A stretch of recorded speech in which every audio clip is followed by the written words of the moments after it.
Cloud resource scheduling में जो हम अगला रिसोर्स शेड्यूलर देखने जा रहे हैं, अगली टाइप ऑफ रिसोर्स शेड्यूलर, वो है ऑप्टिमाइजेशन बेस्ड। पहले ये देख लेते हैं कि ऑप्टिमाइजेशन से मुराद क्या है। ऑप्टिमाइजेशन जैसे कि हमें स्क्रीन पे नजर आ रही है, इसकी definition: optimisation is the process of perfecting an algorithm to make it more beneficial. यानी एक ऑलरेडी अगर एक एल्गोरिदम है, अवेलेबल है, या कोई अप्रोच है, उसको ज़्यादा से ज़्यादा पॉलिश किया जाए, उसको ज़्यादा से ज़्यादा परफेक्ट किया जाए। Optimise solution to a problem is the best possible option. और अगर एक algorithm number of options create करता है, फॉर एग्जांपल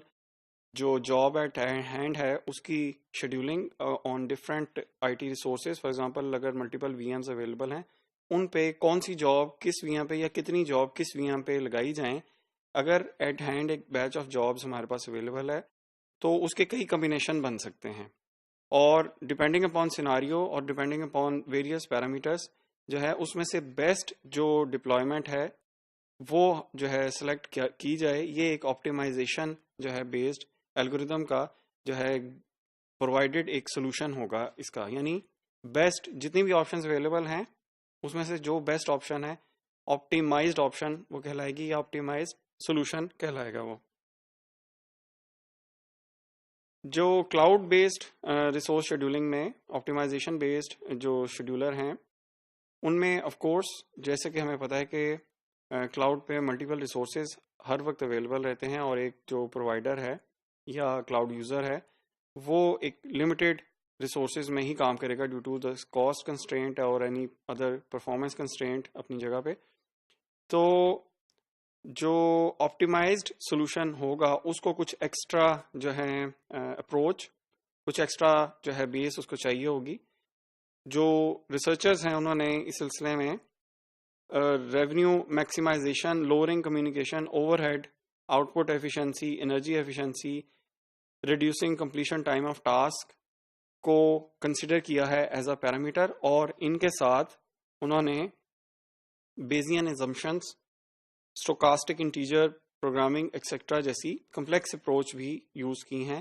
ताकि जो भी अवेलेबल सॉल्यूशंस हैं उनमें से जो बेस्ट सॉल्यूशन है वो हालात के मुताबिक,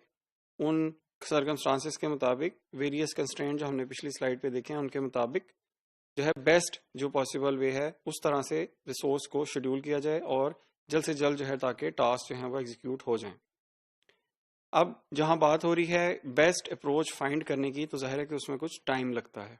यानी जो प्रोसेसिंग है डिफरेंट जो जितने भी ऑप्शंस अवेलेबल हैं उनको एवेल्युएट करना और बेस्ट ऑप्शन निकालना, उसमें से it will take some time. अब हम अगर ऑप्टिमाइज्ड जो है अप्रोच को कंसिडर करें तो ये हो सकता है कि कुछ जॉब्स जो कि टाइम क्रिटिकल हैं और उनका जो डेडलाइन है वो क्लोज आ रही है, तो ऑप्टिमाइज सोल्यूशन फाइंड करने का टाइम इतना हो सकता है लग जाए, कंप्यूटेशनल टाइम इतना ज़्यादा लग जाए कि कुछ जॉब्स की जो है वो डेडलाइन ही गुजर जाए। यानी हम अपनी तरफ से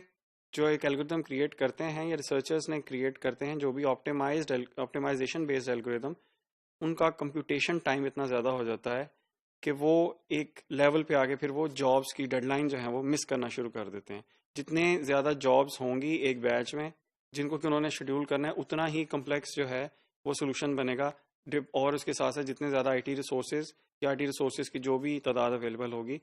तो जो कम्प्लेक्सिटी है इन एल्गोरिथम्स की वो बहुत इंक्रीज कर सकती है, खासतौर से टाइम कम्प्लेक्सिटी, और इसी वजह से जो डेडलाइंस हैं वो मिस कर सकते हैं। नेवरदलेस ऑप्टिमाइज्ड जो बेस्ड जो रिसोर्स शेड्यूलिंग है उसके अफादियत से हम बहरहाल इनकार नहीं कर सकते।